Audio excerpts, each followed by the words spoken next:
Hey guys, it's Lindsay from Chalk Palette, and today we're going to make a cute Merry and Bright sign. I'm first going to fuzz my transfer, just so that it's not too sticky as I put it on my chalkboard surface.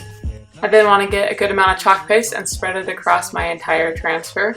I'm just trying to work around the ornaments because I'm going to do those as a different color. So I'm just going to carefully make sure I cover everything else evenly with the white. And I'll fill in the extra space using my shimmer red chalk paste. This seasonal color is so fun. I mean, look how cute it is. I absolutely love it for this holiday season. And then to add a little Christmas cheer, I'm actually going to paint the base for my board and base. I'm going to coat the entire thing in acrylic white paint. I actually really do like the farmhouse brown that comes with the board and base, but I wanted to give it a little extra pop for this particular project. Just making sure I cover the entire thing. I'll let that dry while I just sand down the edges of my chalkboard just to add a little bit of extra farmhouse to my chalkboard.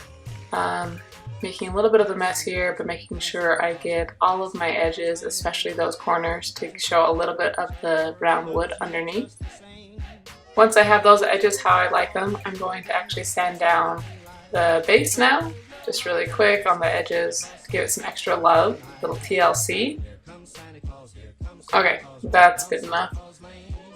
And now I'm actually going to rinse the dust off of my chalkboard. Our chalk paste does remove with water, but only when rubbed, so it doesn't actually come off or drip when it's wet. See that? All dry.